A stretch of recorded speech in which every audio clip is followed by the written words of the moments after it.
say you're with, your wife or business colleague or whatever, right? And you see this person and you're thinking, I can't remember their name. So you get away with that first, like, oh, how are you? Yeah, where are you flying? Oh, yeah, blah, blah, blah. But eventually, if you see them like 6 or 7 times, you have to introduce them to the person you're with. Which means you have to then lean into, I can't remember your name. I know. Who are you again? Same parents, different timelines, and united by chaos. Strap in for the not-so-Christian brothers.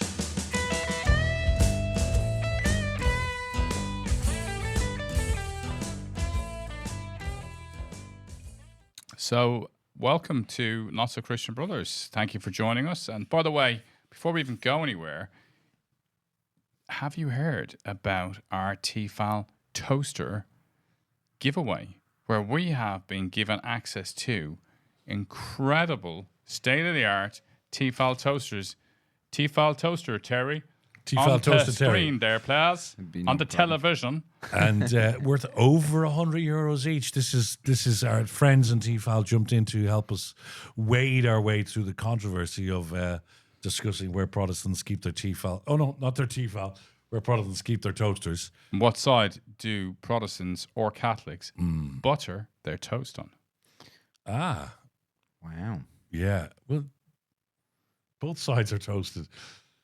Well, it depends. So, like, you might, as you put it in, you might think, well, this is the left-hand side of this toast.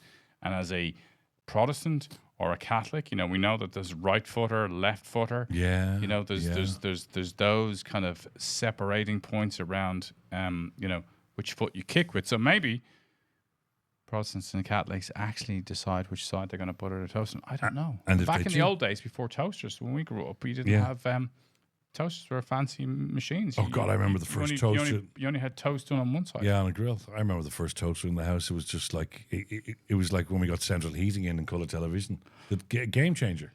A game changer, completely. Well, in my youth, we didn't have a toaster. I think obviously our family hit some financial hurdles, and they had a toaster when I was there. Yeah, no, but I think you maybe took it with you when you left. It was no or toaster. They were forced to sell it.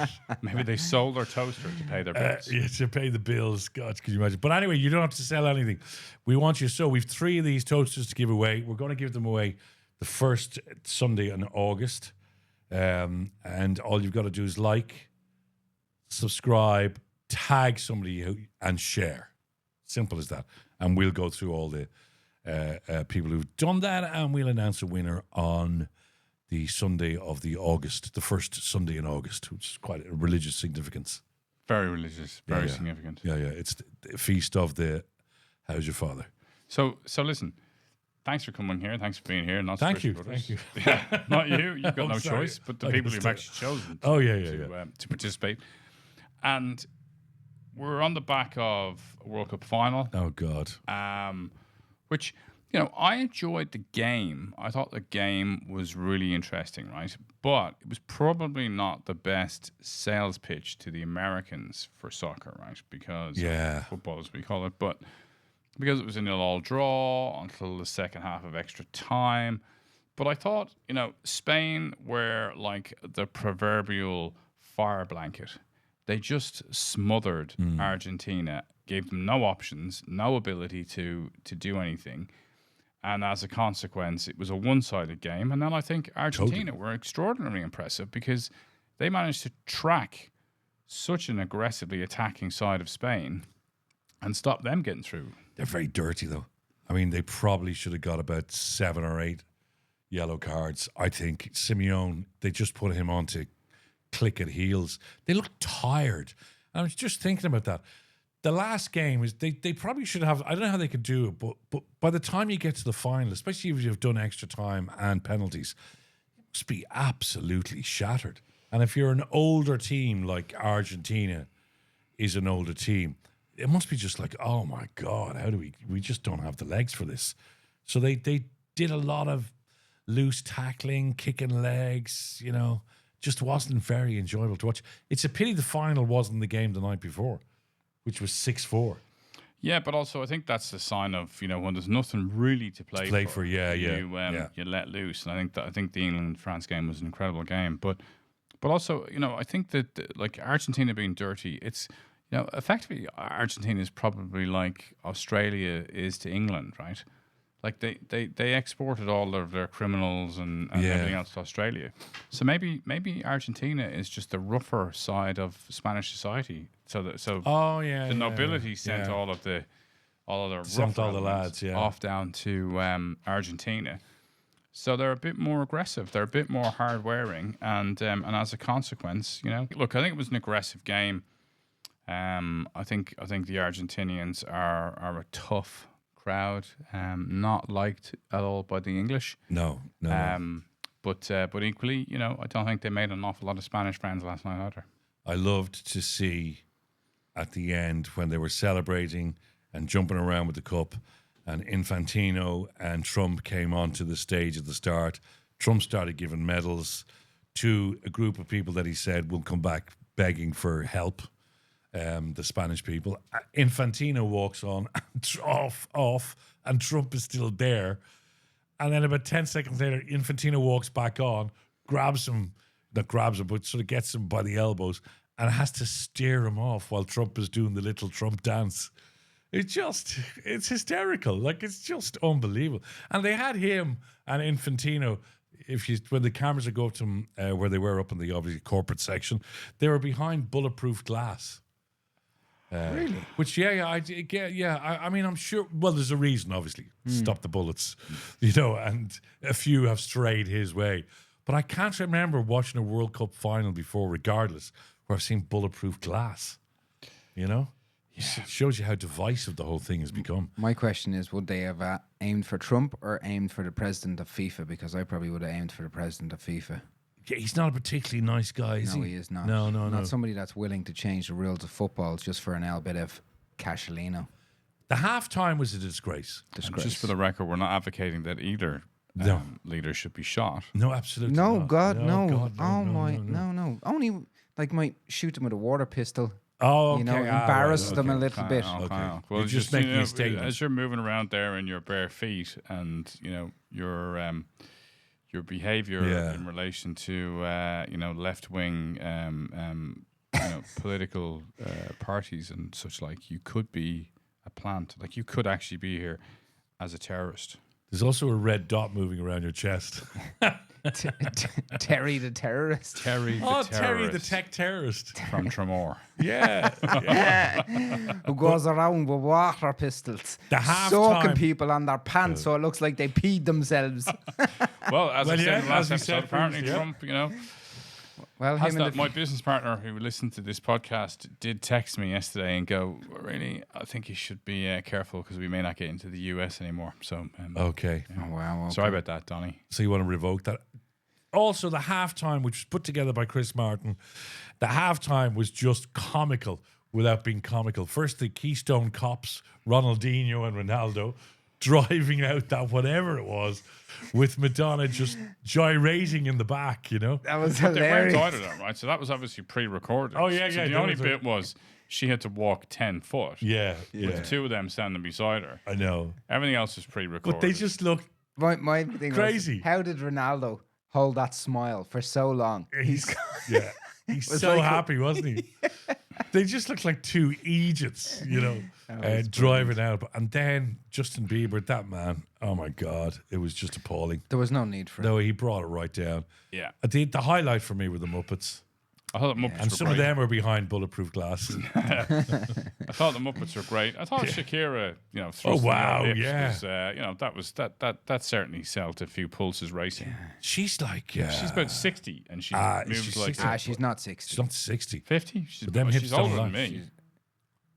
She's older than you. Yeah. Even But my she's, phone is freaking out with that information.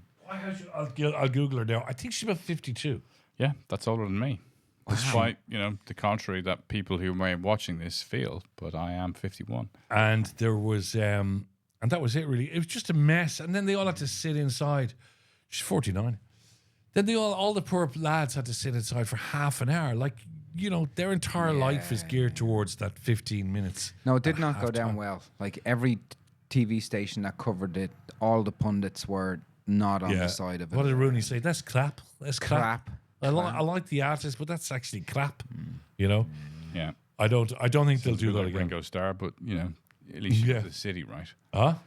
He sounds a bit like Ringo Starr there, but you got to see. Well, it, he's from Liverpool, isn't he? Just try and Thomas pulled out of the station.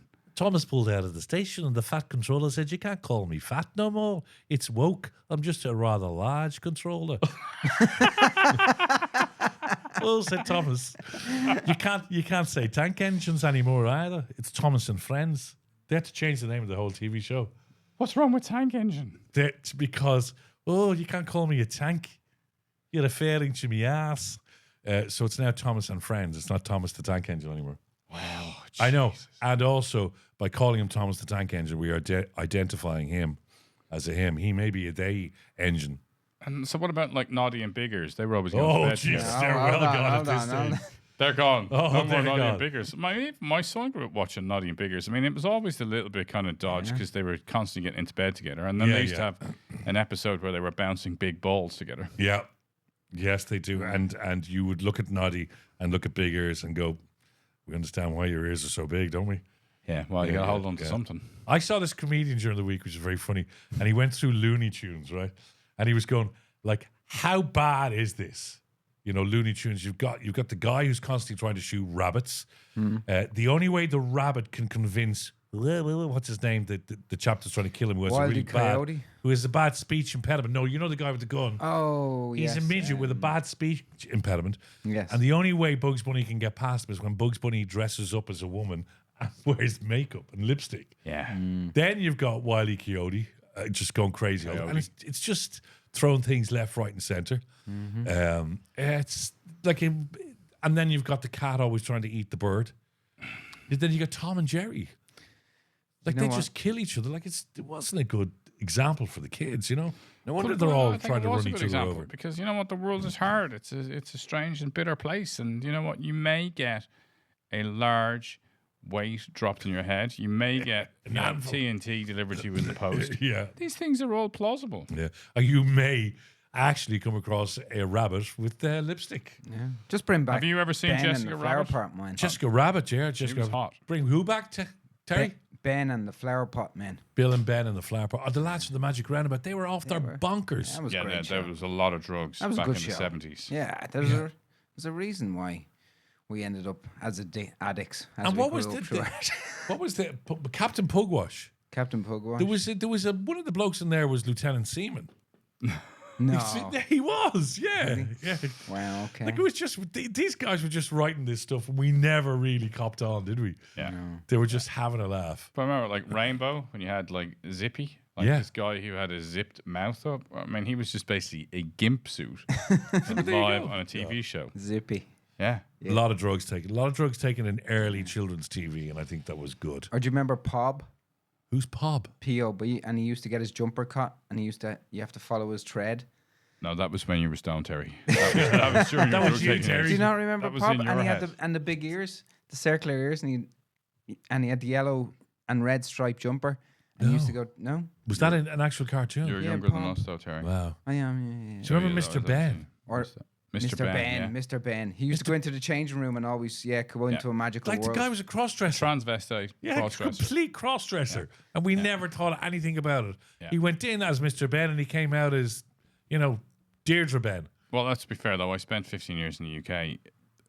There's a lot of sexually repressed men in the UK who Cartoon like to go writers. off and get, whipped Yeah. and beaten and dress up as women and wear their wives' nylons when they're not there. So I hear. So So they tell me in the chat group I'm in, the group chat. Yeah.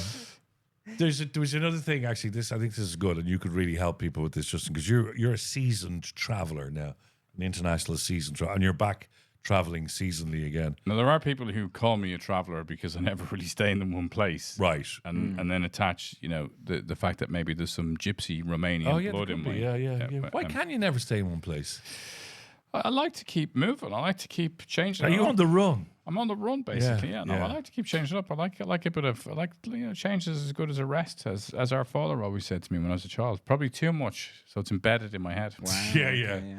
So you've been in this place 7 years, is it? Is this your longest? Ensconced I've period? been 8 years in Greystones in this house, and that's the longest I've ever lived in any house since I left home when I was 19. Wow, That's amazing. that's amazing. Prior to that, it was like 2 or 3 years in Yeah. every house. There was a piece in the paper because everyone's flying away at the moment. So here's some great advice, and it's all how do you spot the irritable traveler, and how do you avoid it, and what great tips are there for people who just get a bit freaked out about going to the airport. I've no problem going 30 minutes before my flight, but Anne used to always want to be at least 2 hours. She just wanted everything right and the kids and So you said you had some great tips. Well, I'll share a couple of things, especially around airports, and I don't mind people benefiting from this from Dublin Airport now. I wouldn't want to share it when I have to then compete with them to get in, right? Right. But if you can afford it, you should get the fast pass going through Dublin Airport, right? It's €11, and people go, oh, it's too expensive. Forego your coffee the day before, your coffee the day of the flight. Eat a few less bags of crisps on the plane. The difference is you're going to cut your time going through security by at least 70 to 80%, right? Yeah, yeah. So you get in and you go through. And you can even buy it on the day of travel. You can literally tap your card and go through the fast lane when you turn up at the airport. So, I didn't know you could do that now. Yeah. Oh, so that's easy. So if you can see that there's a huge queue, just go and tap it. Just go over and tap it, right? Yeah, so people get a bit kind of, it's that business class, da-da-da-da. It's just a mechanism for the most airport authorities. And this applies in all countries, right? Most countries, most major airports now allow you to access this, and it's usually somewhere between 10 and 20 quid. It saves you a lot of time. To be honest, I don't use it to save time per se, because I get to the airport with plenty of time. I like to be kind of chilled before I get on a flight. But it just means that I have more time for me being chilled on the other side rather than standing in security. I hate standing security. It's awful, right? It's. Do you know what's really annoying? Do you know the way in security you're moving around like it's going to a roller coaster, and you're walking down and you catch the eye of somebody that you sort of know, and you go, and they go, but what happens then? You see them another 8 times. Yeah. They come back the next one, and then they go, next time it's where are you going? Oh, shut up. You can barely even remember them. That's very annoying. So and the worst part is like if you're with, like say you're with, your wife or business colleague or whatever, right? And you see this person and you're thinking, I can't remember their name. So you get away with that first, like, oh, how are you? Where are you flying? Oh, yeah, blah, blah, blah. But eventually, if you see them like 6 or 7 times, you have to introduce them to the person you're with. Yeah. Which means you have to then lean into, I can't remember your name. I know. Who are you again? Yeah. Or do it actually when I do it sometimes, when Anne's here, I would go, anyway, so this is Anne, this is my wife, Anne. And I'd wait then for them to go, oh yeah, I'm Terry. And if they didn't, then you're just going, Anne. So you look like the internet's glitched at that moment. So you're just like standing there like a gomless idiot going, Anne. And we have to go. Yeah, it's that is. But if that's so fast pass, okay. So fast pass is good. Then when you're like, whether you've gone through the fast pass or you've gone through one of the other ones, okay, now you got to assess the people who are in front of you, right? So if there's a family and they have kids, right, and they're kind of maneuvering around and they're looking at their bags and stuff, avoid at all costs, because they're gonna not know what they should or shouldn't take off, what they should or shouldn't deliver, put in. What you want to do is, it's like a slipstream in a Formula One race, right? You're looking for people who, as they've just scanned their card, are already taking their belt off, taking their jacket off. Business people just do this all the time. So you literally see them prepping. So they're going to just land in, boom, and go straight through, and you're out. So you get in behind the slipstream of people who look organised and avoid at all costs people who are stargazing into each other's eyes, who are thinking, do we take our shoes off? Should I open my belt? Disaster. Go straight behind the slipstream, bish, bash, bosh, out you go. Would you recommend pushing your way through and pushing children out of the way? I think, look, at times you have to do that. I was in the wrong gate trying to get out of Malta airport to fly to Rome last week, and the airport was packed, and I realised that I was actually standing for an Alitalia flight to Rome, and I needed to be on an Air Malta flight. So I had to run the gauntlet, which is from one end of the airport to the other, and it was packed. I mean, you could not move. There was people sitting on floors, everything else. I was carrying luggage. So I definitely skittled a few children along the way. Okay. And didn't look back. No. Yeah. So You yeah. get to your gate and there's just this kid hanging onto your bag. Yeah. In fairness, and I don't mean this in a bad way, but when they're that small, they're liable to bounce pretty easy. Yeah. You know what I mean? They recover. You're not going to knock somebody out of a wheelchair.